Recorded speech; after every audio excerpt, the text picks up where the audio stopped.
record. Pronto.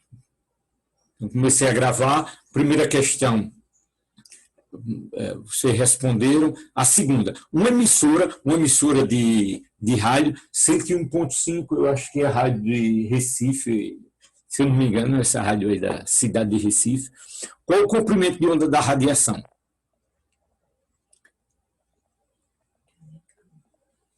Frecaneca, né? Acho que é isso.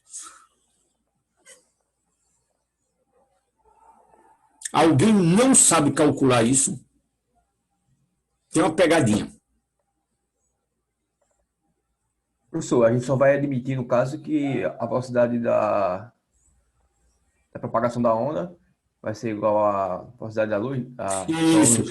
Eu não ensinei isso ainda. A revisão que a gente fez foi para qualquer onda, uma onda mecânica. A onda da questão 1 pode ser uma onda sonora. Eu não disse absolutamente nada. Pode ser uma onda numa corda, uma 10 Hz, pode ser uma corda numa corda. 5 metros, eu estou aqui agitando minha corda a 10 Hz, tem que ir, né? 10 ciclos por segundo. Então, é rápido, e fechou isso. Tipo, só ouvir, somente levante luz. Então, essa claramente é uma onda mecânica que se propaga a 50 metros por segundo. Ok? Então, aplicação direta. Agora, a segunda onda, aqui está a resposta. Então, a expressão é essa. Opa, desculpa, apareceu um i aqui. Então, a velocidade é lambda f, que eu chamo de. Tem essa linha pulou aqui, então aqui é a resposta. Então, tem. Ok? V é igual a lambda F, lambda Ni. Então, se eu divido, se eu quero calcular, eu tenho lambda e tenho Ni, a resposta V é 50 metros por segundo. Alguma dúvida sobre isso aqui? Não, tranquilo, todo mundo entendeu. Esse aqui, por outro lado, eu tenho que lambda vai ser o quê? C sobre Ni.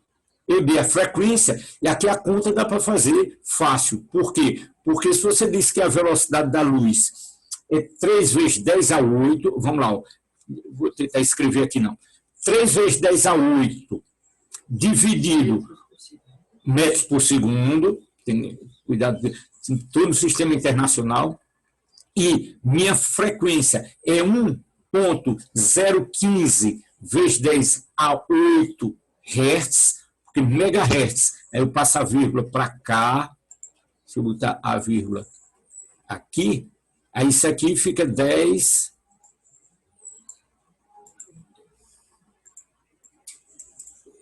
a 8. Então, 3 dividido por 1 dá aproximadamente 3. 2,95 metros é o comprimento de onda da Frecaneca.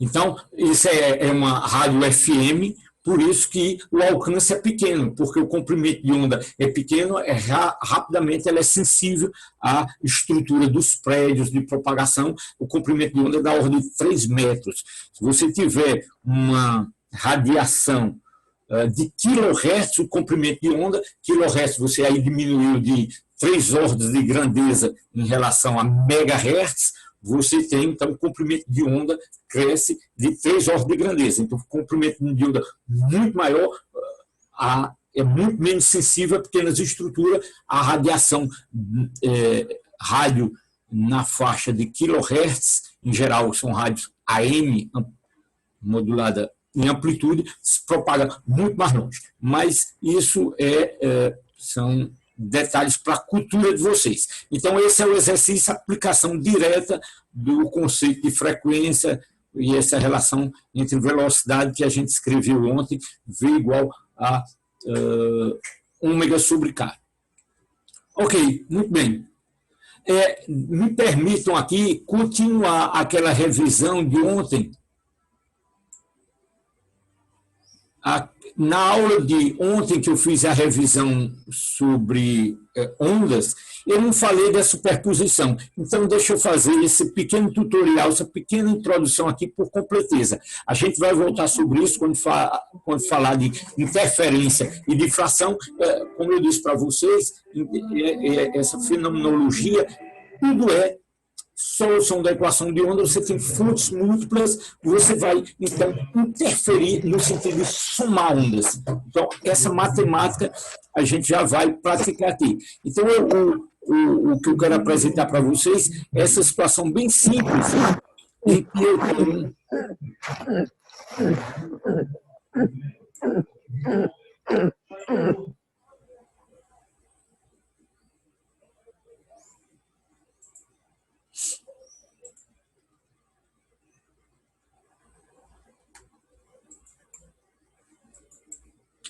Sébastien n'est pas rentré parce que je lui ai pas envoyé le link. Ah, d'accord. Il n'a pas accès aussi.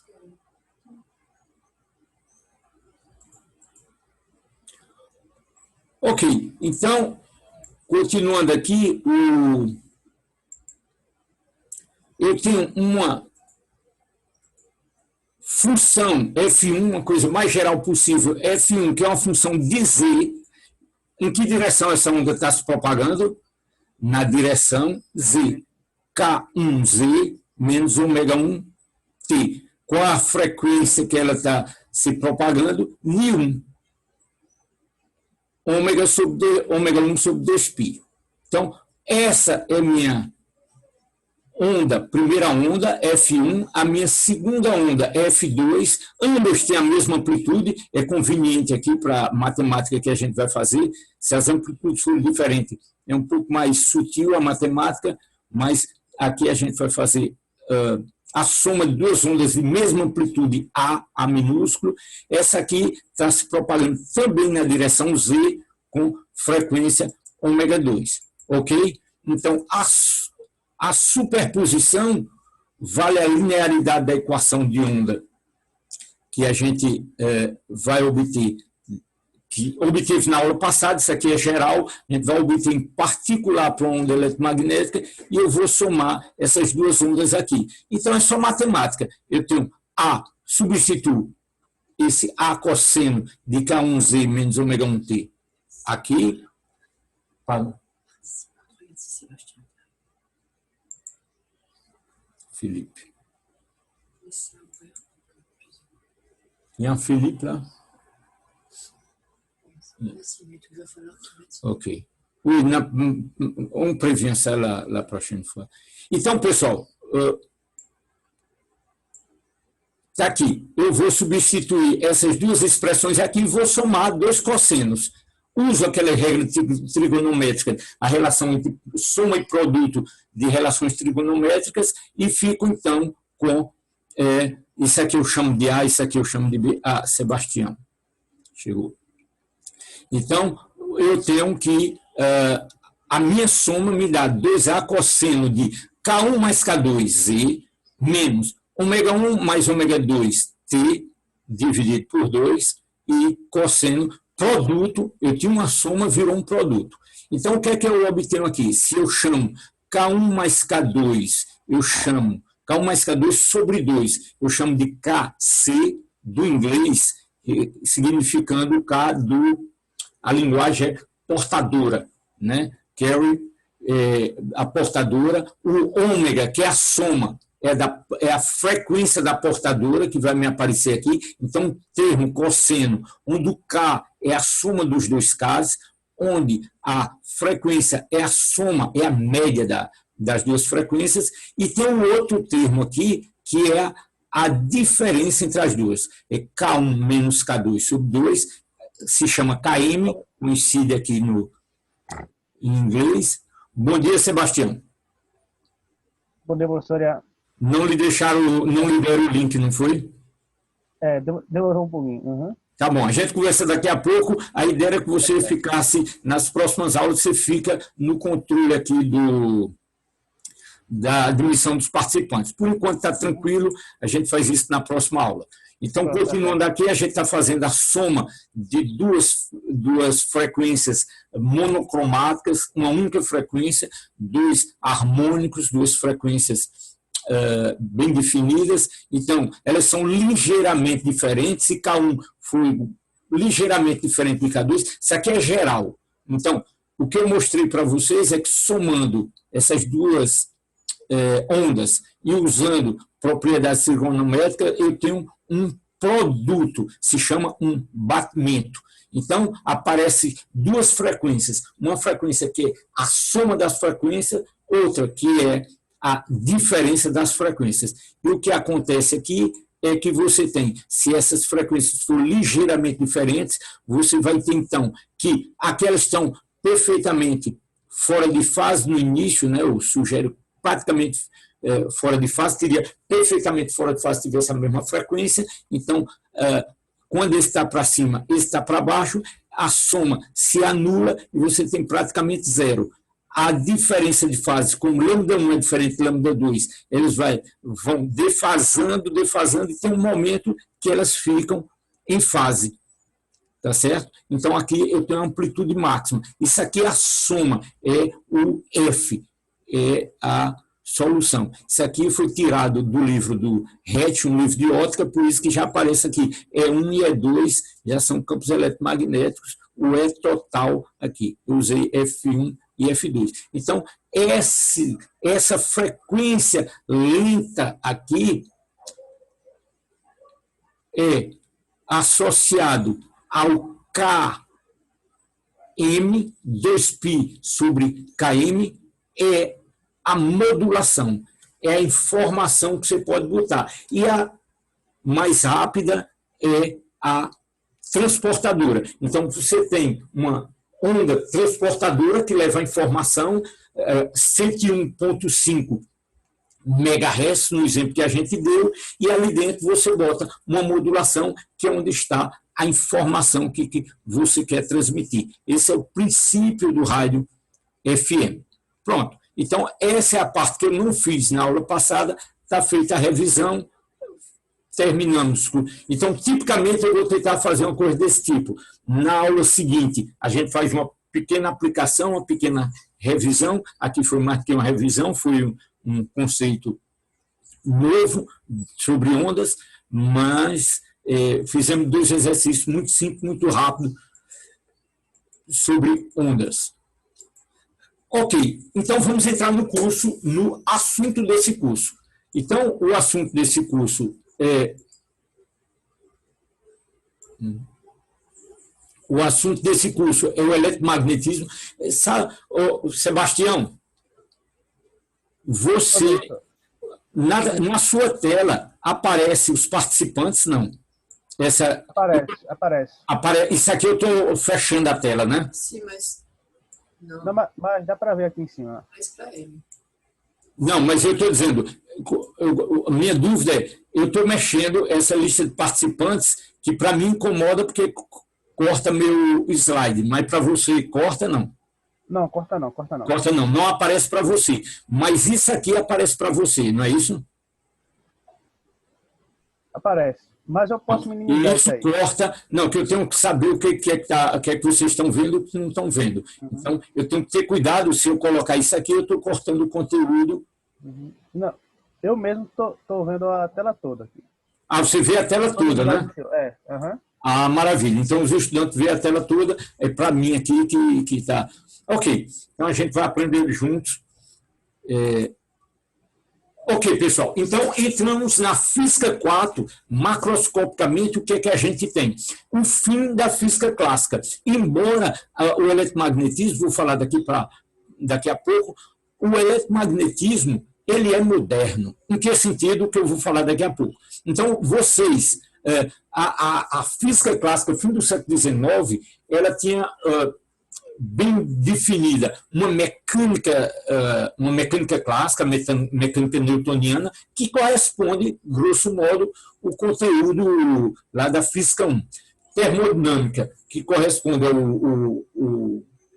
à física que vocês aprenderam lá em física 2, Aí vem a novidade. Vocês aprenderam em Física 3 muita eletricidade, um pouco de magnetismo, então você tinha, no fim do século XIX, você tinha duas fenomenologias distintas, fenômenos magnéticos, fenômenos elétricos. Então, já começou a haver uma ponte entre as duas com Faraday e Ampère, mas tudo isso se torna uma coisa só no eletromagnetismo de Maxwell, que a gente vai estudar aqui nesse curso. E como consequência da reunião de todas as equações, você descreve, então, a radiação eletromagnética, que é fundamental, que a gente vai fazer aqui nesse curso aqui com muito cuidado. Então, ilustrando aqui, esse tipo de ilustração dos campos eletromagnéticos, que é uma grandeza vetorial e tal,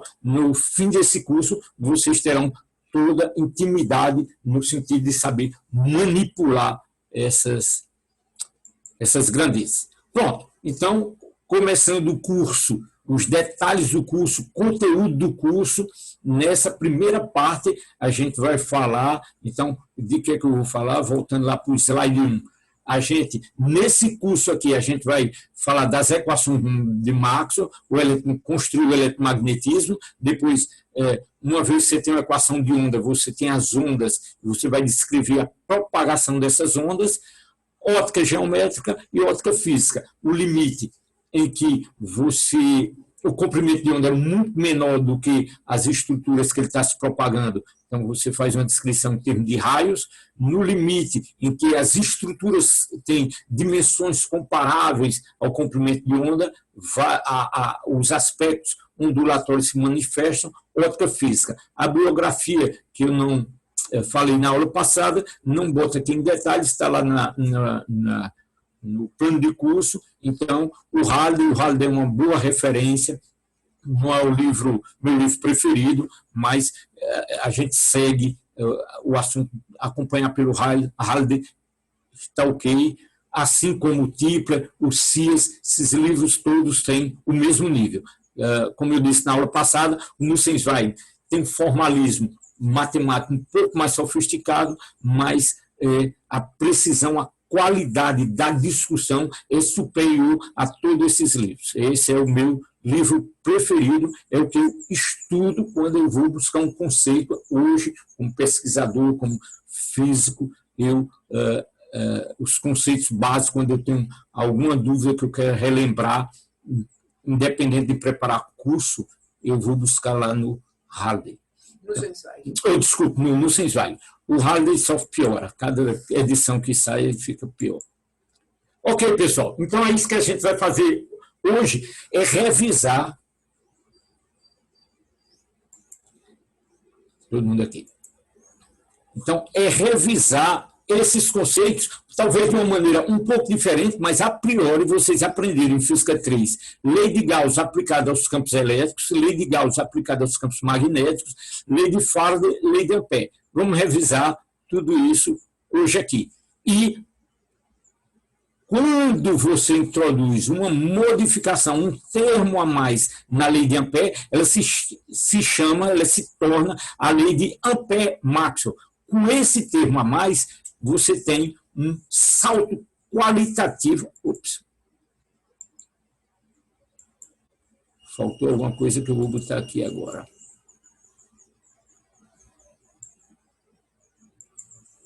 Você tem isso aqui, ó. Com essas equações, a matemática de 3, 4 linhas de equações, você obtém uma equação de onda. Equação de onda que vocês são craques, vocês sabem tudo sobre equação de onda, e você tem, então, equação de onda para os campos elétricos e magnéticos. Tranquilo? Muito bem. Então, vamos começar a revisão. A revisão, a gente começa, então, pela lei de Gauss elétrica. Está aqui, vamos acompanhar minhas notas de aula, que eu escreveria isso no quadro. A gente vai lembrar aqui que é a lei de Gauss. Que é a lei de Gauss? Para discutir a lei de Gauss, eu tenho uma distribuição aqui, 2 cargas pontuais iguais, uma positiva e outra negativa. Lembrando que a lei de Gauss me diz o seguinte, que se eu tiver uma superfície fechada, essa circulação, isso aqui é uma integral diária. Eu vou mostrar mais para frente para vocês, para ser preciso, mas para não carregar a notação, eu escrevo uma integral simples, porque se é diária, a notação talvez seja botar dois Szinho, dois símbolos de integrais. Mas eu uso só uma, porque está claro que isso aqui é uma integral diária, está dito aqui com clareza. Então, se isso aqui é uma integral de superfície, e essa circulação aqui significa que eu tenho uma superfície fechada, o campo através dessa superfície, ela é numericamente igual a Q dividido por um fator de normalização, ε0. Ok? Então, segundo alguns textos, você bota esse ε0 aqui e chama isso aqui de D. Isso é uma outra anotação. Então, muito bem. A lei de Gauss fala fisicamente, diz que o fluxo de campo total através da área, total, ele não detalha, então essa formulação integral não detalha o campo em cada ponto, mas diz que o fluxo total de campo ela é numericamente igual à carga em Coulomb e o Epson, tudo isso aqui na anotação, a gente vai usar aqui as unidades do Sistema Internacional. Então, lembrando aqui, lei de Gauss. Aí vamos aplicar isso aqui a meu sistemazinho, ao meu exemplo aqui. Eu pego aqui uma superfície fechada aqui. Pega essa superfície fechada, vocês façam um exercício aí de imaginação, imaginar uma superfície fechada no espaço tridimensional, pode ser, imagine uma bola, né? Eu estou preocupado não com o volume, mas a superfície. Então, o fluxo de campo através dessa superfície é igual o valor, a menos de uma constante, é igual ao valor das cargas no interior dela. Olha, o que é que tem de carga aqui dentro? Nenhuma carga aqui dentro, que é igual a zero. Então, essa integral na superfície S1 de dA igual a zero. Observação, quem é dA? Quem é esse meu vetor dA? Esse meu vetor dA é um vetor unitário numa superfície. O vetor ele é perpendicular à superfície em cada ponto. Tá certo? Então, é isso que quer dizer. Então, se esse vetor ele é normal à superfície, o que eu vou somar é a componente do campo na direção de dA. Então, aqui, olha, o campo, eu tenho essas duas cargas. Se eu tenho duas cargas, o que vai acontecer, que vocês aprenderam lá em Física 3, é que eu vou ter linhas de campo. Quem não lembra o que é linha de campo, o conceito de linha de campo é que se você tem uma distribuição de cargas, aqui no nosso caso eu tenho duas cargas, uma negativa e positiva, e eu vou colocar aqui uma pequena carga de prova que não perturba essa distribuição, ela, devido à força elétrica, ela vai se deslocar, se for uma carga positiva, minha carga de prova tem que ser positiva pela convenção, então essa carga positiva vai se afastar da carga positiva, vai ser atraída para a carga negativa. Aqui ela vem nessa direção, aqui ela seguiria essa linha, então a força vai mudando de direção e vai fazendo essas curvas desse tipo aqui, que são as chamadas, quando você representa isso, linha de campo. E isso aqui é a direção do campo elétrico. O campo elétrico vezes a carga vai me dar a força sobre ela. Então, as linhas de campo que estão atravessando essa superfície S1, o fluxo de linhas que entra é igual ao fluxo de linha que sai. É isso que quer dizer. Então, para você resolver uma superfície tortuosa como essa aqui, eu tenho que fazer essa conta para cada dA, cada elemento de área nessa minha superfície, e eu tenho que calcular a componente do campo na direção normal, o dA que está aqui, está cá, está cá, está aqui, está aqui. Então, sempre normal. Isso você tem que fazer, repito, um esforço de imaginação, ver que isso é tridimensional. A gente está com uma casca num espaço tridimensional. Ok? Razoável isso? Então, uma aplicaçãozinha aqui para essa minha superfície S1. Vamos escolher uma superfície agora S3. Quem é a minha superfície S3? Eu escolhi uma superfície qualquer aqui que englobe as duas cargas. Ora, por construção, minha carga Q1 e Q2 são iguais. Eu escolhi duas cargas positivas e negativas de mesma magnitude e de sinais opostos. Então, Q1 mais Q2 é igual a zero. A minha integral nessa minha superfície S3 também é igual a zero. Está razoável isso? Porque a carga líquida, a carga global no interior desse volume delimitado por S3, a carga global é zero. Tem cargas? Tem, mas a carga líquida é zero. É a soma das cargas aqui. Ok? Esse Q aqui é a carga total. Tranquilo? Então, independente da forma da superfície, o que eu sei é que quando eu fizer essa soma contínua, né, essa integral, essa soma vai se anular, vai ser igual às cargas no interior, nesse caso aqui é zero.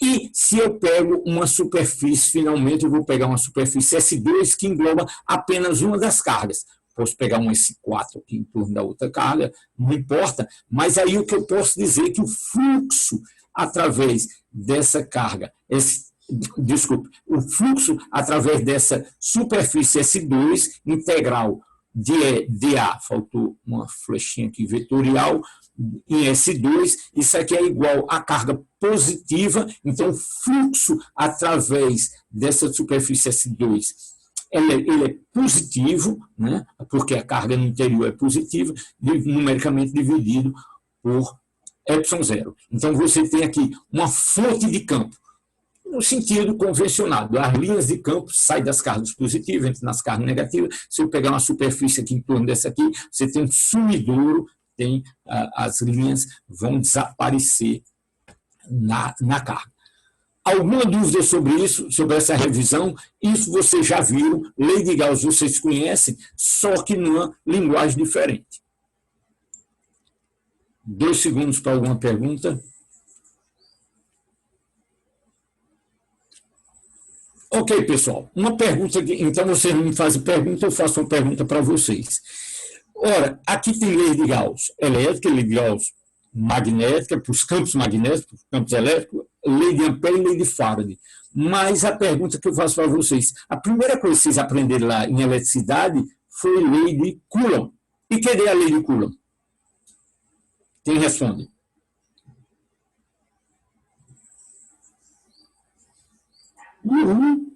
Alguém aí?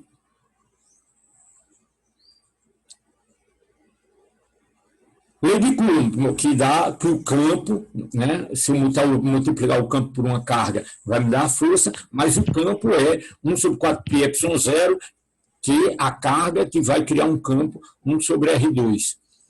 Então, é bem conhecida a lei de Coulomb. E por que não aparece aqui nas minhas leis fundamentais? Bom, vocês não respondem. A lei, diz aí. porque a lei de Coulomb só é para cargas pontuais, professor? Melhor do que isso, a lei de Coulomb, a rigor, muito boa resposta. A gente vai, a próxima transparência, a gente vai obter a lei de Coulomb a partir da lei de Gauss.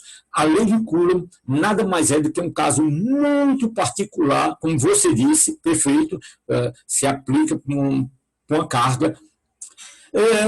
Pode ser uma distribuição de carga, né, que eu faço, eu vou somar as contribuições de cada carga, mas a priori para uma carga pontual. Mas o essencial, o fundamental, o conceito é que lei de Coulomb nada mais é que uma solução estática da lei de Gauss. Esse é que é o ponto, porque é estático. Né? Eu tenho uma carga aqui, é uma interação à distância, é o equivalente, se vocês me permitirem, com muito cuidado aí, fazer um parênteses aqui, é a mesma coisa que você tem, vocês aprenderem lei de gravitação. Lei de gravitação universal tem a mesma expressão da matemática da lei elétrica.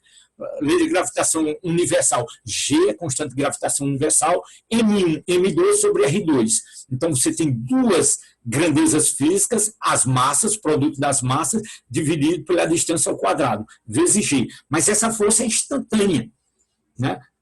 Aí vocês sabem da cultura geral, não estudaram isso, mas sabem que isso não é verdade, isso é uma parte da verdade, é uma verdade simplificada. Lei de Newton é uma descrição simplificada de uma coisa mais geral, que é a teoria da relatividade geral, que descreve a gravitação, que é dinâmica. Depende, então, se você criar um buraco negro, modificar o Sol colapsar e virar um buraco negro, muda a distribuição de massa e isso cria uma modificação na gravitação que se propaga com a velocidade da luz. Então, é dinâmico. Aqui, a mesmíssima coisa. Você tem lei de Coulomb, uma carga pontual, nada mais é que uma descrição simplificada, estática, de uma lei mais geral, que é a lei de Gauss. Então, vamos ver isso agora, vamos ver os detalhes dessa matemática aí. Então, o problema que a gente tem aqui é o seguinte: obtém a lei de Coulomb para uma carga estática aqui. Então, eu tenho uma cargazinha Q, simétrica, bonitinho, uma cargazinha pontual, bonitinho, e eu vou fazer o seguinte: como é que eu vou aplicar a minha lei de Gauss? Eu vou calcular a integral de E de A igual a carga no interior dessa superfície S dividido por ε0. Agora, veja só, eu posso ir, essa lei vale para qualquer superfície. Só que qualquer superfície, eu não sei calcular essa integral. Posso, se você me der a expressão formal da superfície, eu posso fazer um programa de computador que vai me calcular a normal do campo em cada elemento de área ali, vai fazer essa soma, trivial, problema nenhum, dá trabalho, mas se faz, não há dificuldade nenhuma. Para fazer aqui analítico, qual é a astúcia? A astúcia é você escolher uma superfície simétrica. Por quê? Porque aí eu fui buscar em algum lugar aí, em algum livro, em algum lugar, eu fui buscar uma figurazinha bem desenhada, embora ela não dê uma noção de 3 dimensões, mas ela é mais simétrica. Então, por simetria, se eu escolho uma casca esférica centrada nessa carga, então qualquer ponto a uma distância R vai estar, o campo vai ser o mesmo, porque a distância é a mesma. Então, nessa superfície, o campo, a amplitude do campo é o mesmo. Primeiro ponto. Segundo, o campo, por simetria, se não tem nenhuma outra carga nas vizinhanças, o campo ele é radial em relação a essa carga. Então, ele sai normal à superfície. Então, se você tiver um elemento de área aqui, ele chama aqui de ds, eu chamo de dA, não importa. Então, esse elemento de área dA aqui, a normal a ele que vai me dar a direção desse vetor. Quem é esse vetor? É dA sem flecha na direção do vetor N, da normal. Lembre-se que numa superfície, a normal, ela está do lado da curvatura saindo da superfície. Então, a normal aqui está para fora. Então, eu tenho que fazer o produto do campo nessa direção. Ora, pela completa simetria desse problema aqui, o ângulo em cada ponto, o ângulo entre E e a normal é 0. Está alinhado. O campo em cada ponto da superfície, o campo está alinhado, né? Entende isso? Que esse campo está alinhado com a normal aqui, esse campo está alinhado com a normal aqui, o campo que está saindo na direção da tela está alinhado com a normal, essa figura perfeitamente simétrica. Então, isso me dá aqui uma coisa do tipo, o meu produto interno, produto escalar com o meu vetor unitário N aqui, eu tenho DAN, isso aqui vai dar cosseno de 0 é 1, então a minha parte vetorial desaparece. Então, eu tenho que dA fica, eu já tenho o valor escalar, porque o cosseno é 1. Tá certo? Como esse é o mesmo, a amplitude do campo é a mesma em qualquer ponto, porque a distância é sempre R, esse campo é o mesmo, ele sai da integral, então o cálculo da minha integral de superfície se torna E constante, saiu, não varia nessa superfície, ele se torna uma integral da área dessa casca esférica, que é a integral da área desse elemento de área, a soma total é a área total da casca esférica. Quem é a área da casca esférica? 4πr2. Tem uma maneira de lembrar isso, uma dica para vocês aí. Qual é o volume da esfera? 4/3 de πr ao cubo. πr ao cubo. Se você derivar, aí o 3 desce, né? Aí fica 4 vezes 3 dividido por 3, πr2. 3 menos 1, 2. Então, fica o 3 dança com 3, fica 4πr2. Entenderam? Isso aqui é a derivada do 4/3 de πr3. Só para ajudar a lembrar. É assim que a regrinha que me faz lembrar a área da casca esférica. Então, essa área aqui, então vamos lá, eu estava calculando essa integral numa esfera simétrica em torno da minha carga aqui, eu mostrei para vocês que, argumentei que esse campo é o mesmo em todos os pontos, ele sai da integral, a parte vetorial foi porque é paralelo, então minha integral ficou E vezes a área, 4πr2. E o que é que me diz? Lei de Gauss me diz que essa integral é igual à carga normalizada dividida por ε0. Tá ok? Então, vou repetir essa expressão aqui, eu tenho a área vezes o campo, Q sobre ε0. Passo esse camaradinha para o outro lado, eu tenho que o campo é Q, 1 sobre 4πε0, Q sobre R2. Reconhece isso aqui? É a expressão do campo de uma carga pontual. Lei de Coulomb. Multiplico. Bom, aqui, em geral, multiplico por uma carga Q qualquer de prova aqui.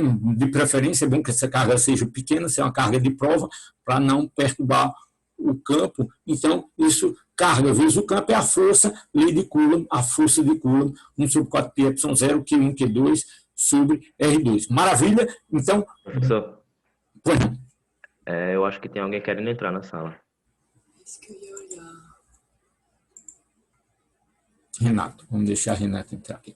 Ok, obrigado, Milena. Tem uma Milena aí na... Ótimo, então entraram mais 2. Ok, pessoal, está razoável isso? Então, o que é que a gente viu? A gente revisou lei de Gauss elétrica e mostrou que para uma carga estática a gente obtém a velha lei de Coulomb, nossa velha conhecida. Feito isso, a gente passa por uma situação bem simples, porque a matemática é a mesma e se torna particularmente simples porque não existe monopólos magnéticos. Então, na natureza, só existe dipolo magnético. Deixa eu voltar. O que é um monopólio e o que é um dipolo? Um monopólio é isso aqui, uma carga elétrica. Um elétron é uma carga elétrica, um monopólio. Um próton é uma carga elétrica, um monopólio positivo, o elétron, um monopólio negativo. Eu posso botar esses dois caras aqui pertinho e eu tenho aqui uma distribuição, duas cargas opostas assim, separadas de uma distância d, isso é o que eu chamo de dipolo. Isso tem importância, o pessoal aí de eletrônica, etc., vai usar um dipolo, é o primeiro modelozinho para você fazer uma antena, né? E bota esse negócio para chacoalhar e se emite radiação, não é isso? Então, o primeiro modelinho aí para uma antena. Então, o dipolo é duas cargas separadas por uma distância. Ok, isso é o dipolo elétrico. A gente está no magnético. Pronto. Então, não existe O que você conhece, o que é um magneto para você? O que é que você conhece de magnetismo? Você diz, olha, eu conheço um ímã, né? O ímã tem uma parte norte e sul, que a minha tia lá na escola me ensinou que se eu quebrar, vai ter norte e sul. Vou quebrando e até onde vai? Qual a estrutura última? De onde vem o magnetismo da matéria? Né? Vem de uma propriedade intrínseca da matéria, que é o spin. Então, tem uma propriedade intrínseca das partículas que ele tem um magnetismo, pode ter um magnetismo intrínseco, que é o spin. E aí é sempre um dipolo, tá certo? Então não tem maneira de você vir. Então, sempre que você pegar uma superfície fechada, você vai englobar o dipolo todo. Não tem como você desenhar uma superfície que você pegue só a parte norte ou só a parte sul, porque essa estrutura ela é uma coisa única, ela é um dipolo intrínseco, não são dois monopolos. Fundamentalmente, não existe razão para você não ter um monopolo magnético. E tem gente que passa a vida toda aí procurando por isso, fazendo... Existem simulações que tem um comportamento equivalente do monopolo magnético, mas fundamentalmente você não tem, nunca se observou na natureza uma coisa desse tipo. Então, voltando aqui para a nossa equação de Gauss, por simetria, a equação de Gauss magnético seria o integral de superfície, um integral de área, uma área fechada. Isso aqui é de área, repito, seria o integral 2S aqui é dupla, fechada. Então, o fluxo de campo através dessa superfície, ela é igual às cargas líquidas magnéticas. Ora, como não existe carga observáveis, cargas magnéticas líquidas, sempre dipolo, então vai ter sempre um total de carga líquida igual a zero. Então, qualquer superfície que eu pegue aqui, eu tenho o meu dipolo magnético, então, qualquer superfície fechada que eu tiver, ela vai ser igual a zero. Essa é, então, a lei de Gauss para os campos campo magnético, tá certo? Então, é isso. Simples. Conceitualmente equivalente ao o campo elétrico, a lei de Gauss para o campo elétrico, lá eu podia isolar uma carga elétrica, aqui eu não posso. Então, toda superfície fechada que eu pegar, a integral total, a soma do campo, do fluxo do campo através da superfície, levando em consideração a normal a cada ponto da superfície e a componente do campo B nessa direção, quando eu fizer essa soma, isso aí é uma formulação integral. Isso dá uma descrição de espaço volumétrica da minha lei de Gauss. Existe uma descrição, a gente vai ver, não vou detalhar, mas existe uma descrição local das leis de Maxwell, em termos da derivada aplicada a um ponto. Se a gente vê mais para frente.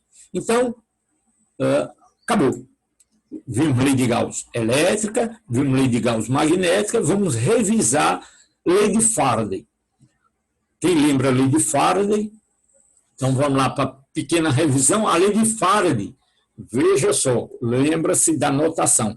Agora, isso aqui é uma integralzinha única. Diz que a integral de E numa circulação L, aqui é um circuito. Eu vou pegar um circuito, uma linha. Se é uma integral de linha, eu vou pegar uma integral sobre um circuito fechado e eu vou chamar esse caminho de DL.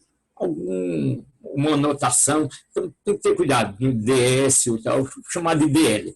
Ok? Então, como é que eu vou fazer essa integral? Eu vou pegar a componente de E na direção dessa linha L, em cada ponto eu vou pegar a componente e vou somar ao longo de todo o meu circuito, que pode ter uma forma qualquer, o importante é que ele seja fechado. Quando eu fizer essa soma total, essa integral vai ser igual ao fluxo de campo magnético dentro da área, com esse sinal menos para evitar, no sentido de que o campo, a força eletromotriz que eu vou criar eventualmente num circuito, ele tem que ser contrário ao campo. Ou seja, tem que valer aqui, o que eu estou tentando dizer, tem que valer a conservação da energia. Eu não posso ter um fluxo de campo através de uma superfície. Eu tenho um fluxo de campo variável no tempo. Vou explicar isso com um certo cuidado. Então, esse fluxo de campo variável, eu tenho um fluxo de campo aqui, através de uma certa área. Então, se o fluxo é estático, não acontece nada. Mas se eu faço ele variar com o tempo, vai acontecer alguma coisa. Agora, esse sinal menos aqui, que eu estou insistindo aqui nesse sinal menos, é que é crucial. Por quê? Você vai criar um campo elétrico que ele mesmo, se você calcular o campo magnético associado a ele, vamos vir para frente, ele se opõe a essa variação. Claro, porque senão você teria o meu fluxo de campo magnético criando campo elétrico e criaria mais campo magnético, e aí a coisa iria aumentando, você tirando energia de lugar nenhum. Então, se opõe. Então, de uma certa maneira, no fundo, você tem uma conservação de energia aqui. Então, o trabalho que você faz para fazer variar esse fluxo de campo magnético vai me criar um campo elétrico. Tranquilo? Então, qual a experiência que a gente vai fazer aqui? Eu trouxe umas figurinhas, botei aqui na minha aula, umas figurinhas mais bonitinhas, mas eu gosto da minha aqui. Essencialmente, você vai pegar o seguinte, pega um circuito fechado e para poder medir, eu desvio aqui, pego duas perninhas desse circuito, tá certo? Que é a maneira que eu tenho de medir. Então, pego um fio, pego um circuito fechado e saio aqui. E nos terminais aqui eu posso botar um medidor. Ok? Então, está ilustrado aqui nessa figurinha. Eu tenho aqui, não um, mas vários circuitos, e eu boto um medidorzinho aqui no fim. Muito bem. Aí eu posso medir o que está ocorrendo aqui nessa circulação. Aí o que é que eu faço? Como é que eu faço variar o fluxo? Eu tenho um imãzinho aqui próximo dessa minha circulação, o que é que eu tenho? Eu tenho as linhas de campo magnético saindo aqui, ó, norte e sul, não está tudo desenhado, mas você tem loops, né, circuitos fechados de linha de campo magnético. E esses campos estão entrando, preferencialmente, a essa distância eles estão entrando. Então, tem um fluxo líquido nessa área englobada, a área englobada por essa circulação, tá certo? Eu tenho um certo fluxo de campo magnético aqui dentro. Então, esse fluxo, essa letra φ de B aqui, vai ser uma integral de B de A. Eu não escrevi aqui, mas nesse caso particular aqui, ó, bom, desculpe, eu não escrevi aqui, mas é essa integral o fluxo é integral de B de A. E que área é essa? É a área circulada, definida, delimitada por essa circulação. Essa a espira é a materialização disso aí. A gente vai fazer experiência com a espirazinha. Tá certo? Então, até aqui, se isso aqui está uma distância fixa, está tudo paradinho, não acontece nada, porque o meu fluxo é constante. A derivada dele é igual a zero. Quando eu mexo, quando eu desloco, quando eu vario essa posição, a densidade de linhas aqui, através dessa área delimitada por essa circulação aqui, por esse circuito, ela varia. Então, se o fluxo de campo varia, esse cara aqui variou, então eu vou criar campo elétrico. Mas aonde eu vou criar campo elétrico? Na minha linha aqui, na minha circulação. Tá certo? Eu vou criar campo elétrico aqui. Se eu crio campo elétrico aqui, e isso é um fio, um metal, ele é conhecido por tem uma fraca ligação dos elétrons. Os elétrons estão ali. Então, um metal nada mais é do que uma sopa de elétrons, um mar de elétrons. Eles estão ali livres, leves e soltos. Então, botou um campo elétrico, ele se desloca, ele gosta de andar. Tem elétrons nos cristais, num pedaço de vidro? Tem. Só que se você botar um campo elétrico, ele não vai se mexer. Você pega carbono, um pedaço de qualquer isolante, você pega, está cheio de elétrons lá dentro, mas eles estão fortemente ligados, você bota um campo elétrico, ele mal vai se mexer, polarizar um pouquinho. Então, metal responde muito rapidamente o campo elétrico, o isolante não responde. Então, por isso que eu vou botar um fiozinho de cobre, em boa condutividade, pode ser outro metal qualquer. Aí o que é que vai acontecer?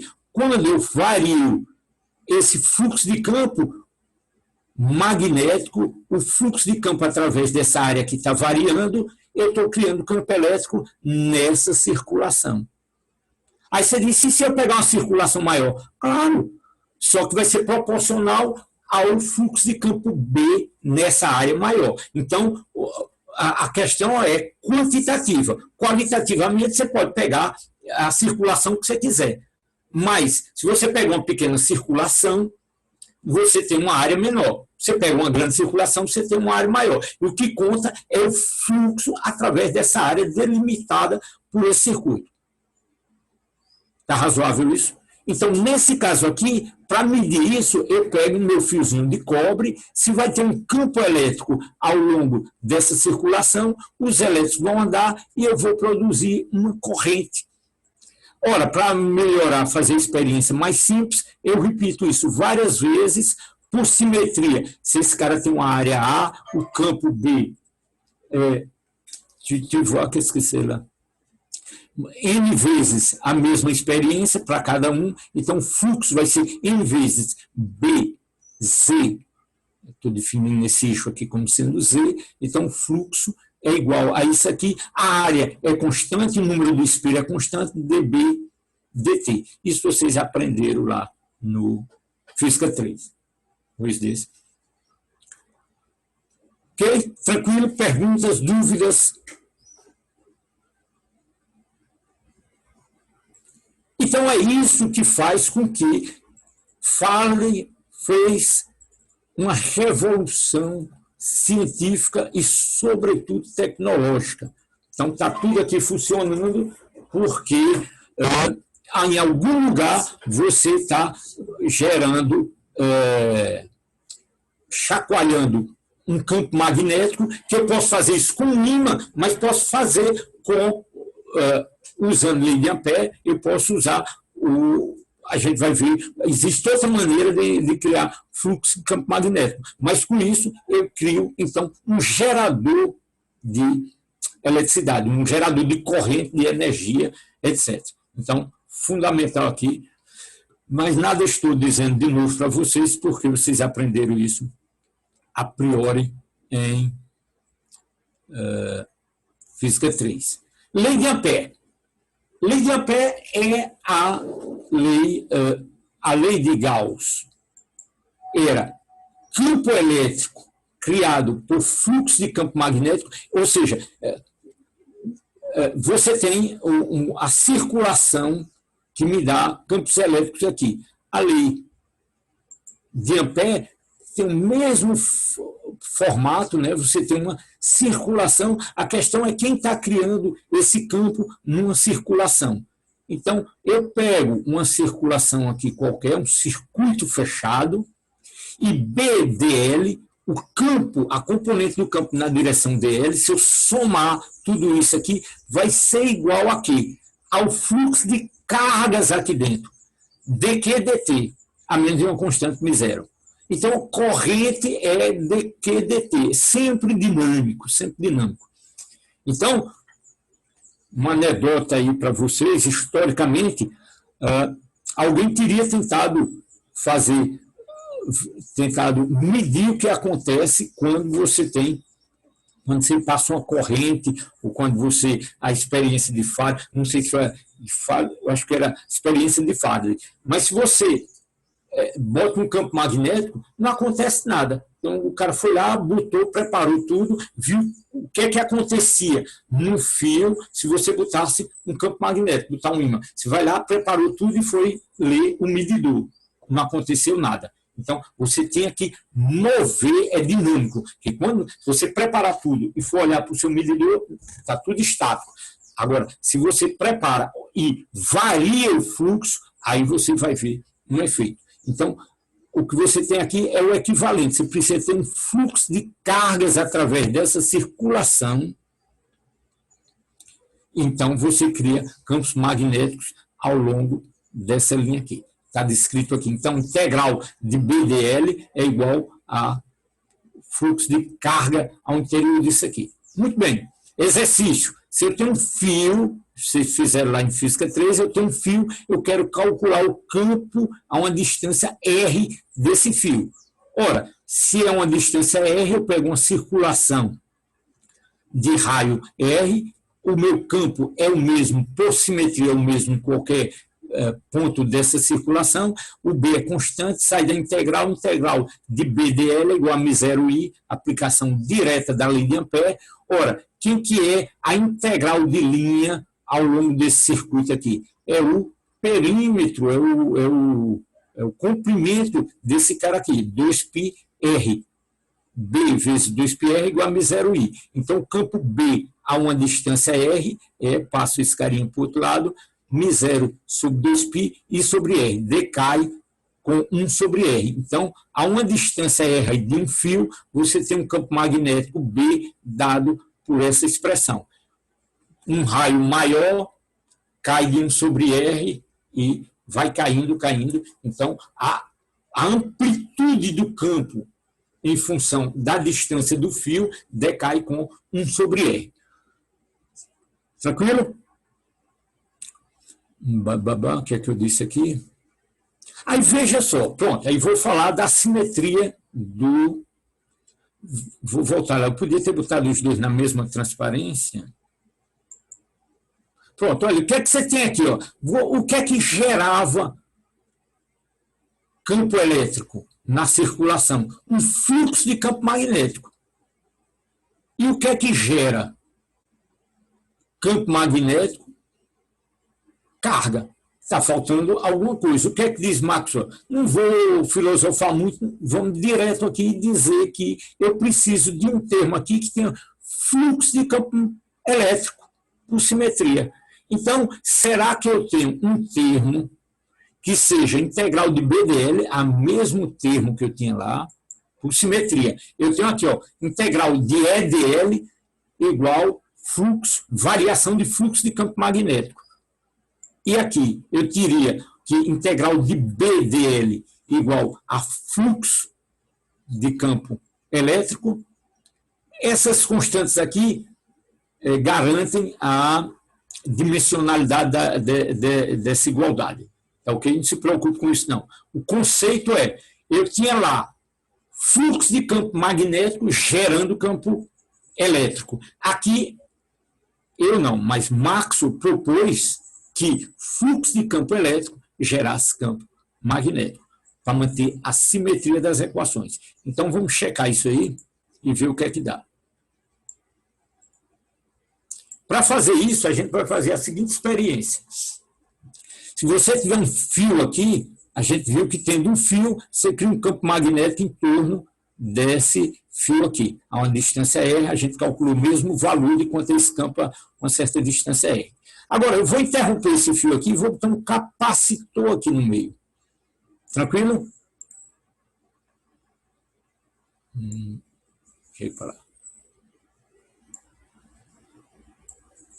Ok, então tem um fio aqui, capacitor, o fio continua. Então, eu sei que aqui, se tiver corrente, se tiver fluxo de carga, eu tenho um campo elétrico. Está aqui, ó. Vem o fio, está aqui o meu capacitor, duas placas paralelas e continuo com o meu fio aqui. Então, aqui, se tiver corrente, eu tenho um campo magnético em torno desse fio. Passei lá, tem corrente? Tem. Então, eu tenho um campo magnético. Simetria aqui da situação. E entre as placas aqui? Essa é a pergunta. O que é que vai acontecer aqui? Vem o campo B até aqui, até nessa bordazinha, aqui ele é 0 e aqui continua? Não faz sentido, tá certo? Então, mas o que é que tem aqui dentro? Aqui dentro do capacitor, eu tenho fluxo de campo elétrico. Vocês aprenderam lá na Física 3 a calcular o campo elétrico dentro de um capacitor. Ele é constante, o campo aqui. Ó. E se tem corrente? Quer dizer, tem carga chegando aqui de um lado, né? Os elétrons estão saindo, estão chegando aqui, está saindo daqui e está carregando o capacitor. Está acumulando carga de um lado, negativo de um lado, positivo do outro, tá certo? Está acumulando carga. Então, o fluxo de campo elétrico está aumentando. Por quê? Porque as cargas estão variando. Durante a carga do capacitor, o capacitor não está carregado. Quando ele estiver carregado, muito bem, capacitor carregado, tem campo elétrico, né? Mesmo que ele seja muito grande, se o capacitor estiver plenamente carregado, não tem variação de campo elétrico. Então, você não espera ter campo magnético. E se o capacitor está carregado, também não tem mais corrente. Acabou. Carregou o capacitor, interrompeu a corrente. Então, também não tem campo B em torno desse fio, nem em torno desse fio. Então, enquanto estiver carregando o capacitor ou descarregando, você tem corrente aqui, tem fluxo de campo elétrico aqui, então você espera que você tenha também campo elétrico entre as placas. Aí, entre as placas, em torno dos fios, a gente já calculou, lei de Ampère, bem conhecido, tá? Essa primeira parte da equação aqui. E entre as placas, não tem corrente, esse termo é nulo, mas você tem um segundo termo que vai me dar campo magnético em torno de uma circulação devido ao fluxo de campo elétrico. Exercício mostra que, numericamente, para um capacitor de área A, chegando uma corrente I, esse fluxo a uma distância, esse fluxo de campo elétrico vai me dar o mesmo campo que tem um fio para a mesma distância R.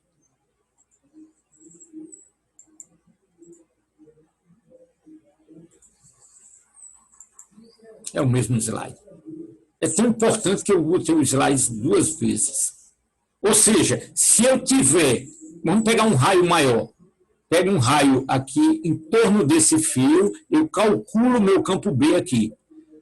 Depois, a mesmo raio, eu calculo o campo B aqui. Se você for para a região entre as placas e para a mesma distância R, calcular o campo B, eu lhe garanto que ele é exatamente o mesmo. Ou seja, se você medir nessa configuração o campo B a uma distância R aqui, constante, paralela a esse fio, o campo B vai ser o mesmo aqui na região do fio, na região do outro fio e nessa região também. Então, você vai ter uma continuidade aqui de campo magnético. Aqui, quem é o responsável é a corrente, o fluxo de carga, e aqui é o fluxo de campo variável que está gerando esse campo magnético. Ok. Pronto, está aqui. Finally. Essa figurinha que eu estava explicando para vocês. Você pega uma distância R, o campo B aqui, gerado pelo fio ou gerado pelo fluxo de campo, é exatamente o mesmo. Agora, o que vai cair na prova, o que eu vou pedir para você ter intimidade de calcular, é esse fluxo de campo no capacitor. Então, isso se chama corrente de deslocamento. Então, você tem uma corrente real aqui, tem uma corrente real aqui, e aqui você tem o equivalente de uma corrente. Dimensionalmente, você tem aqui μ0i, isso aqui tem unidade de corrente, aqui você tem μ0, uma coisa aqui que é ε0 dφ de E dt. Esse camaradinho aqui, vamos lá, tem unidade de quê? De corrente. Se ele tem unidade de corrente, Coulomb por tempo, Coulomb por segundo. Então, eu chamo isso aqui, a literatura chama por razões históricas, chama isso de corrente de deslocamento. O nome não é importante, mas o que é importante é que você tem uma equação homogênea, né? Se esse termo aqui é μ0 i, esse cara aqui tem que ser μ0 dimensões de corrente aqui. Tranquilo? Então, você vai me calcular esse fluxo de campo, você vai me calcular a corrente de deslocamento em todo o capacitor.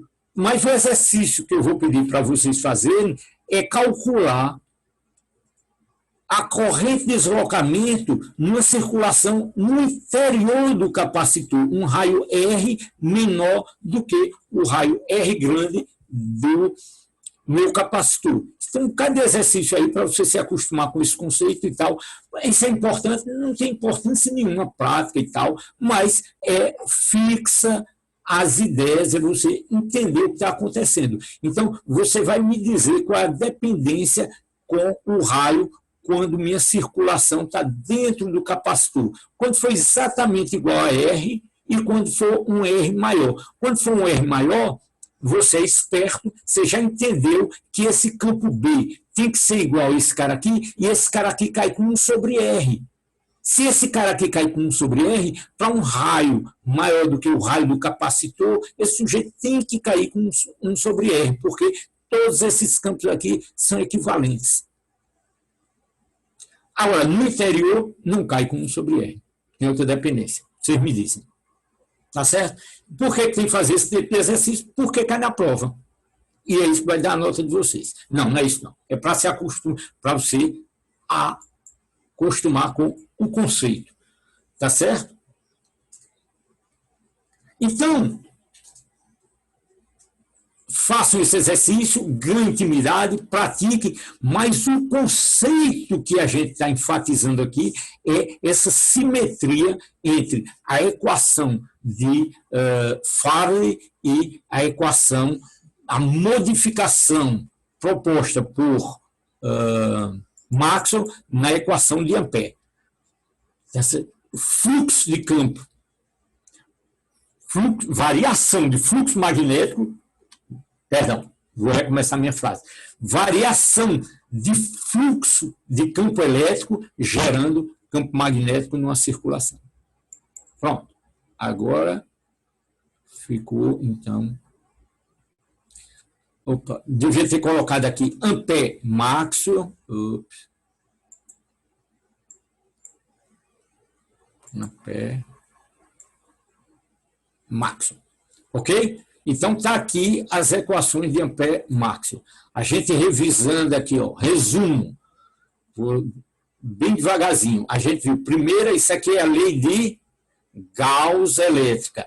A integral, o fluxo de campo elétrico através de uma superfície fechada é igual às cargas, está feiozinho aqui, é Q sobre ε0, igual às cargas a menos da constante ε0, igual às cargas no interior dessa superfície fechada.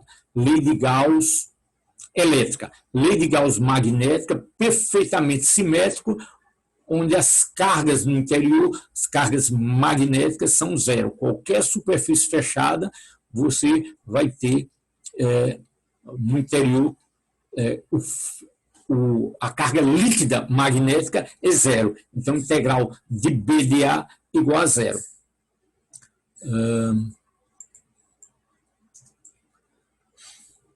Ok, lei de Faraday, integral numa circulação, integral de linha dl é igual a menos o fluxo de campo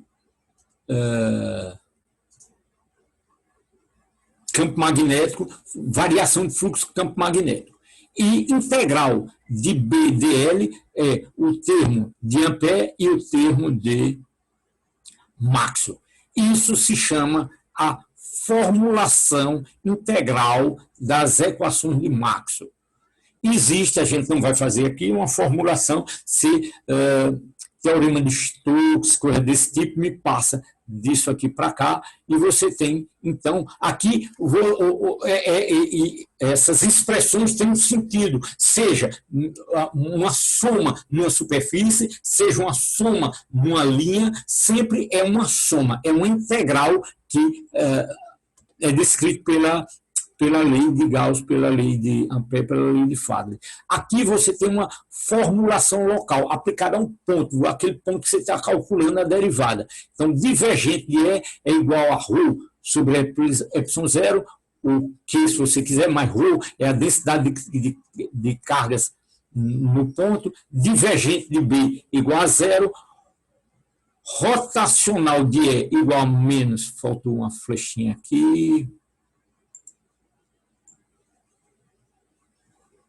menos dB dt, rotacional de B, μ0, J. J é a densidade de corrente, corrente por unidade de comprimento, densidade linear de corrente, μ0, J, esse é o termo de Ampère, e o termo de Maxwell, dt, de uma constante aí. Então, formulação integral, formulação local, diferencial das leis de... Existe, eu podia pegar, vocês podem protestar, você disse, olha, tem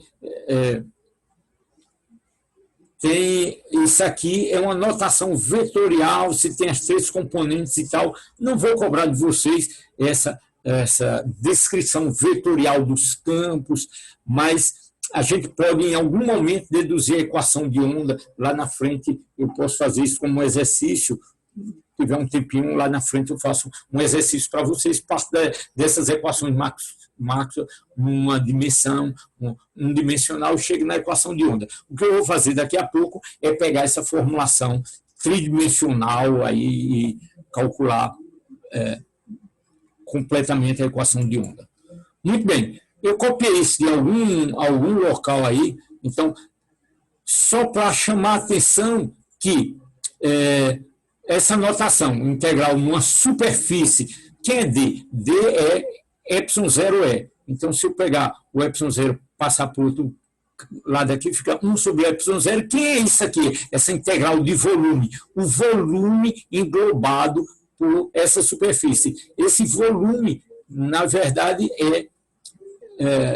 vezes ρ, me dá a carga total, dividido por 1 sobre epsilon zero, então, integral de superfície de ds, né, a superfície S, é igual a 1 sobre epsilon zero, carga sobre epsilon zero.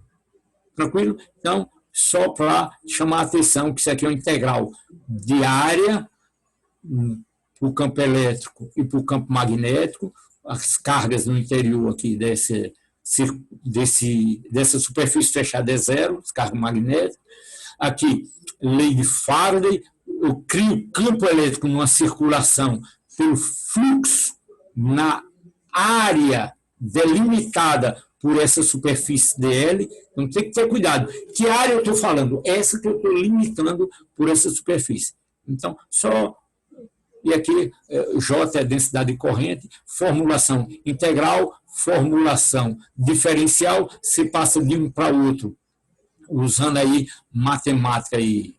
Não sei se vocês têm intimidade com esses teoremas, mas não tem a menor importância, a gente não vai trabalhar nesse nível. Isso aqui é só para o formalismo, a gente não vai aplicar isso aqui. Isso aqui é só para permitir a vocês saber de onde vem. Então, voltando aqui às equações, o que é que a gente sabe? Vamos fazer um balanço aqui. O que é que a gente sabe? A gente sabe tudo sobre o eletromagnetismo através dessas equações. Então, a formulação diferencial das equações mátricas. Divergente de E, ρ, densidade de carga sobre epsilon zero, divergente de B igual a zero, rotacional de B, densidade de corrente, μ0 densidade de corrente e o termo de Maxwell, variação de campo elétrico, e de Faraday, rotacional de E, dB dt. Tudo isso, a gente exprime isso, né, com lei de Coulomb, né, caso isso aqui é uma expressão da ação desses campos numa carga, lei de Coulomb, ou mais completo, a lei de Lorentz, que é a interação com o campo elétrico e com o campo magnético. Lei de Lorentz, a força total. Ok, então isso resume o eletromagnetismo, vocês sabem tudo isso aqui seria física 3, só porque equações de Maxwell, em geral, não se vê no fim do curso de física 3, fizemos a revisão. Agora, para chegar na minha equação de onda, no eletromagnetismo, eu vou partir de uma situação mais confortável, eu não preciso de cargas nem correntes. Então, vou fazer todas as cargas igual a zero, todas as correntes igual a zero, e vou estar no vácuo. Eu teria μ, epsilon no meio qualquer, eu estou aqui μ0, epsilon 0, essas constantes dielétricas das propriedades eletromagnéticas dos materiais, no vácuo, isso aqui é μ0, epsilon 0. Então, como é que ficam essas equações de Maxwell? Fica divergente de E igual a zero, porque não tem carga, divergente de B igual a zero. Qual é o aspecto simpático disso? É que eu tenho uma simetria razoável aqui. Rotacional de B a menos de uma constante é igual a variação de campo elétrico, rotacional de E igual a variação temporal de B. Maravilha? Então, são as equações de Maxwell.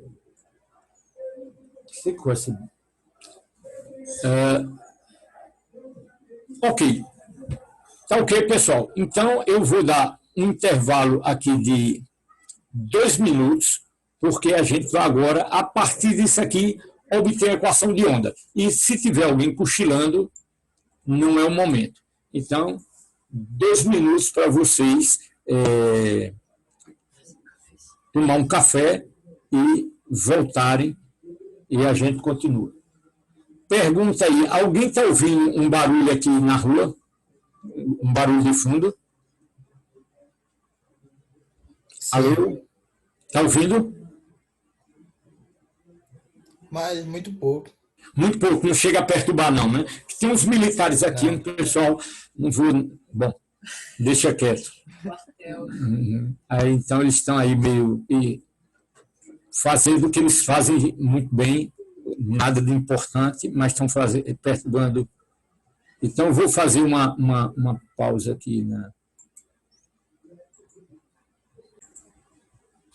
Ok, voltamos à gravação e aonde nós estamos aqui nas equações de Maxwell no vácuo, μ0, epsilon 0, e sem cargas nem correntes. Então, você tem as equações perfeitamente simétricas, a menos de constantes. Você tem uma equação para o campo, uma equação da derivada do divergente do campo, do rotacional do campo E e B de maneira simétrica. Divergente de E igual a zero, divergente de B igual a zero, rotacional de B proporcional à variação temporal de campo E, rotacional de E proporcional à variação temporal de B. Eu posso fazer, mais na frente, eu posso fazer uma revisão, em algum momento posso fazer uma revisão sobre esses operadores vetoriais, divergente rotacional. Mas, por enquanto, vamos em frente. O que eu vou fazer aqui, pessoal, é brincar com essas equações, e para brincar com essas equações, eu vou apresentar para vocês uma propriedade matemática. Isso aqui, puramente matemática, se aplica a qualquer vetor. Eu peguei um vetor A minúsculo aqui, e essa propriedade matemática me diz o seguinte, que o rotacional do rotacional de A é igual nabla 2 de A menos divergente de A. Pronto. Então, isso é uma propriedade matemática. Se aplica a qualquer vetor, isso aqui é verdade. Então, veja só, qual é a brincadeira que eu vou fazer aqui? Voltando aqui. Veja só, vamos examinar esse cara aqui. Eu tenho aqui, pessoal, eu vou partir qualquer uma dessas equações aqui. Ó. Vamos pegar essa última aqui. Então, eu tenho um rotacional de E. E aqui eu tenho B. Aqui eu tenho um rotacional de B, que está relacionado com E. Aí, qual é o truque que eu posso fazer aqui? Veja só, se eu aplicar um rotacional a esse lado esquerdo aqui, eu vou ter rotacional do rotacional de E. Ok, complica. Mas do outro lado vai aparecer o rotacional da derivada de B. Então vai aparecer um rotacional de B. Por quê? Porque eu posso trocar as derivadas de tempo e espaço, né? São derivadas em variáveis diferentes. Então eu posso permutar isso aqui. Então vai me aparecer um rotacional de B aqui. Opa, mas eu tenho um rotacional de B aqui que me faz voltar para o E. Então, se eu calcular o rotacional de um lado aqui e rotacional de B do outro lado, eu recupero o E e eu fico com uma equação homogênea só em campo elétrico. Bonitinho? Tranquilo? Então é isso que eu vou fazer aqui. Eu vou aplicar aqui o rotacional no rotacional de E, do lado esquerdo, e se eu aplico um operador num lado da igualdade, eu tenho que aplicar o mesmo operador do outro lado. Então, vou aplicar do outro lado rotacional do termo da direita, menos dB dt. Tranquilo? Como já disse, esse rotacional aqui são derivadas parciais em x, y, z. Tranquilo? Independente da descrição dele aqui, são derivadas espaciais. Isso aqui é uma derivada temporal. Então, eu posso trocar a ordem dessa operação aqui, porque eles atuam em variáveis diferentes. Essa de tempo, essas aqui são de espaço. Então, invertendo aqui, aí eu tenho do lado esquerdo, continuo com o meu termo rotacional do rotacional de E, do lado direito eu tenho menos d dt do rotacional de B. Ora, quem é o rotacional de B? Está aqui, lei de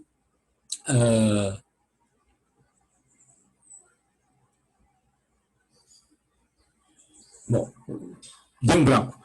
Pego esse cara aqui, substituo aqui, então, rotacional de B é igual a quem? A μ0, ε0, d dt. Então, o que é que eu tenho? Rotacional do rotacional de E, uma constante ddt do ddt de E, derivada segunda no tempo. Agora, quem é esse camaradinho aqui? Rotacional do rotacional de E. Lá vou eu utilizar a minha propriedade matemática. Esse cara aqui vai ser rotacional do rotacional de E. Vai, usando essa propriedade aqui, fica nabla 2 de E. Daqui a pouco eu digo para vocês que é um nabla 2. Nabla 2 de E, divergente de E. Quem é o divergente de E? Lei de Gauss, 0. Então, como é que fica essa minha equação aqui? Essa minha equação, porque esse termo desaparece devido à lei de Gauss. Isso aqui é física. A equação matemática é essa. Esse termo é 0 por conta da física. Então, nabla 2 de E, passo para o outro lado, fica mais μ0, ε0, d2e, dt2, está meio apagadinho aqui, mas d2e, dt2 é esse termo aqui, isso é igual a 0. Ora, veja só, você tem nabla 2 é o quê? É uma equação do tipo d2, dx2, dy, para aplicada cada componente d2, dx2, d2, dy2, d2, dz2. Então, essas são derivadas segunda no espaço e uma derivada segunda no tempo. Com a revisão matemática que a gente fez, eu reconheço isso aqui como sendo... desculpa, aí já... Então, está aqui. Isso aqui é uma então, derivada segunda espacial, derivada segunda no tempo, e isso aqui tem que ser uma velocidade. Então, isso é uma equação de onda, se eu interpretar isso aqui como 1 sobre V2. Maravilha? Então, essa é a equação de onda para o campo elétrico, e se eu fizer exercício, façam isso em casa, façam, aí você vai partir aqui de quê? Você vai partir dessa equação rotacional do rotacional de B, a constante sai, rotacional ddt do rotacional de E, substitui esse sujeito, fica só B, substitui, aplica essa propriedade matemática, faz divergente de B igual a zero, e vocês vão obter essa equação no campo elétrico. Então, você tem uma equação de onda para o campo elétrico, uma equação para o campo magnético, repetindo, corrigindo, desculpe. Então, a equação de onda para o campo elétrico, a equação de onda para o campo magnético, o caminho é o mesmo. Rotacional do rotacional, usa a propriedade matemática, substitui a derivada, inverte a derivada e substitui a outra equação, você obtém a equação de onda. Quem é o nabla 2? O nabla 2 é D2 é x, dx2, D2 é y, dy2, D2 é dz, dz2. Pronto, equação de onda, maravilha, tudo bonitinho. Você tem, então... Pois não. Então, a velocidade de propagação do campo elétrico vai ser esse μ0, y0? A velocidade da luz C, isso é uma coisa maravilhosa, a gente vai ver daqui a pouco, que, deixa eu ver se eu botei isso aqui explícito. Veja só, lembra da equação de onda? Vamos pegar esse cara aqui. Então, a equação de onda, lembra como aparece essa velocidade? Ela aparece 1 sobre V2, né? Sim, sim. 1 sobre V2 deve ser igual a μ0 ε0. Então, nessa equação, a gente identifica que a velocidade da radiação, ou seja, particularmente a velocidade da luz, está relacionada a C. Faça a continha, dever de casa. Terminou a aula aqui, eita, daqui a pouco termina para valer, né? Então, você vai pega no livro lá, pega o valor de μ0, sistema internacional, pega o valor de ε0, faz 1 sobre raiz de μ0 ε0 e vê quanto dá. Se der alguma coisa em torno... Vai dar a próxima velocidade da luz. 3 vezes 10 a 8 metros por segundo. 299 e tal. Então, olha, isso daí fez imagine que você é Maxwell, você acabou de propor. Ele é um físico teórico e tal. Então, é uma bela história, não deu conto para você. O Faraday, né, que era um cara completamente empírico, ele teve formação matemática nenhuma, tudo que ele descobriu, essa historinha de campo e tal, porque ele foi trabalhar no museu, uma história muito bonita, ler as histórias aí E o Max, por outro lado, era um cara rico e tal, com uma formação boa, sólida e tal, formalizou tudo isso.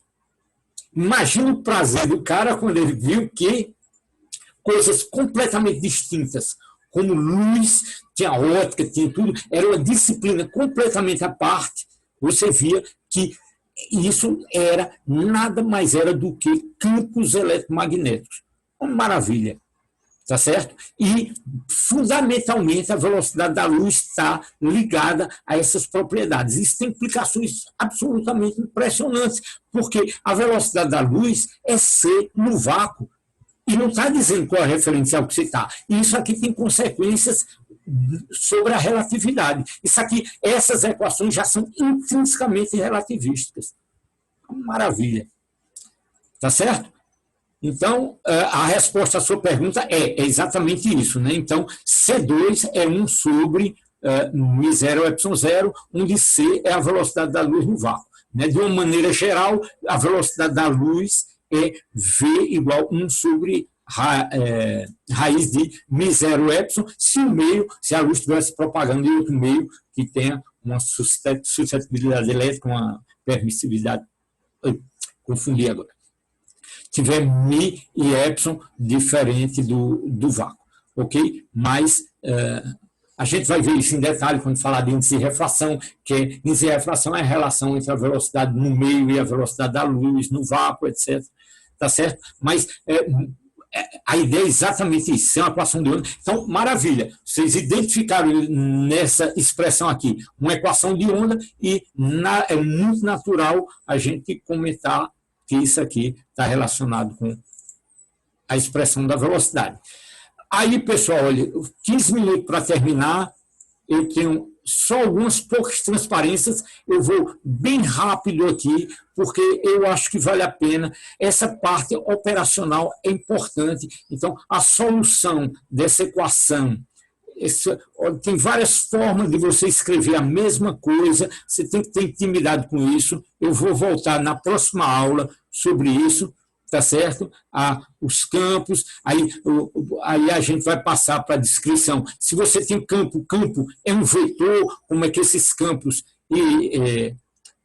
primeiro, como eu obtenho a solução mais simples que eu tenho é uma solução do tipo onda plana, dependendo da simetria do meu problema e tal, você vai ter onda plana é a coisa menos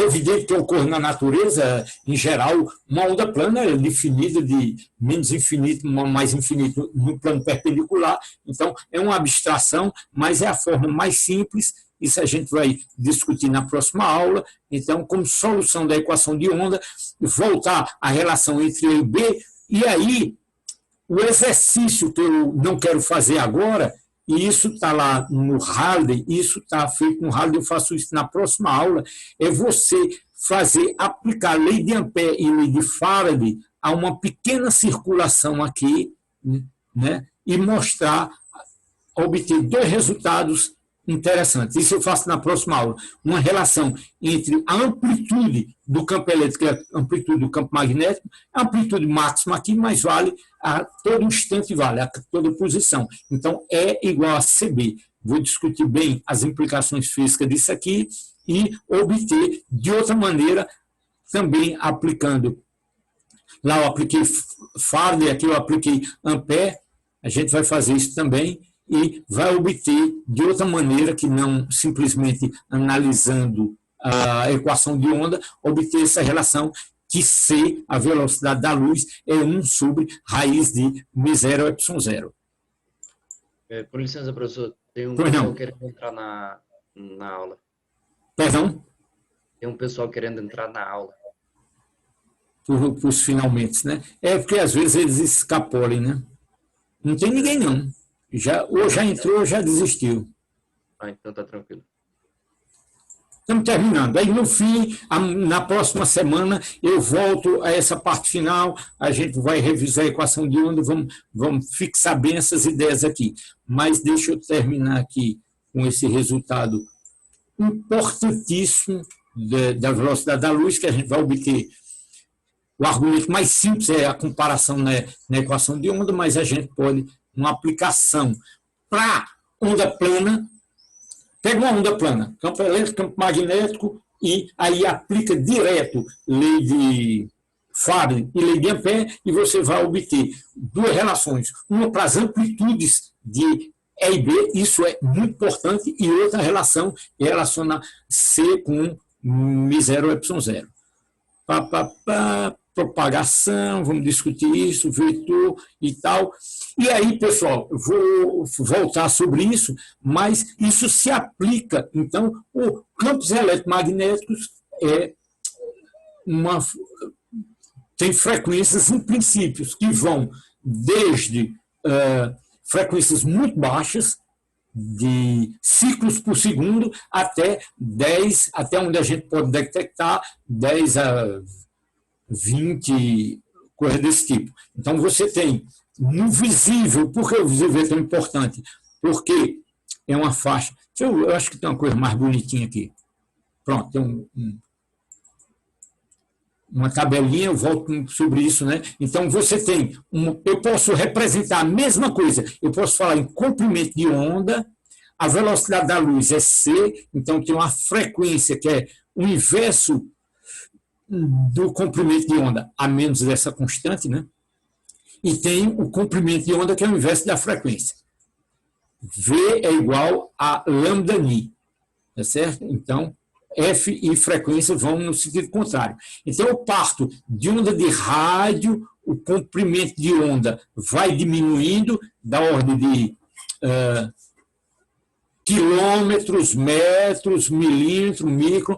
Aqui, ó, no visível, o comprimento de onda é uma fração de micro, ou centenas de nanômetros. Então, visível é uma faixa muito pequena ali, em torno de 0,4 a 0,8, menos do que isso, né? 0,4 a 0,70, qualquer coisa, microns. Então, aqui é o visível, depois ultravioleta e tal. Então, você vai até onde? Você vai até radiação gama, radiação extremamente energética, onde o comprimento de onda é da ordem das dimensões do núcleo atômico lá, inferior às dimensões atômicas. Dimensões atômicas é uma fração nanômetro, o átomo de hidrogênio, isso aqui muito menor. Então, essa é a variação do comprimento de onda.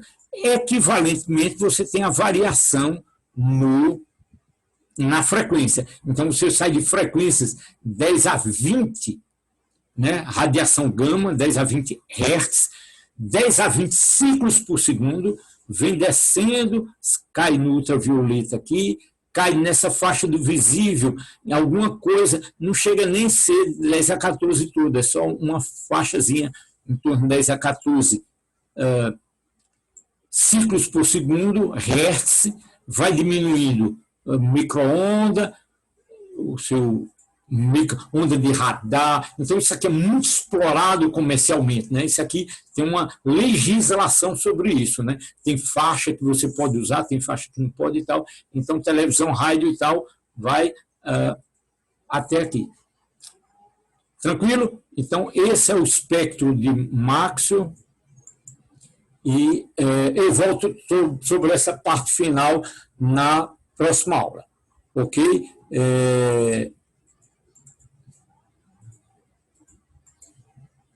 Ops. Esse aqui tinha. Ok, pessoal.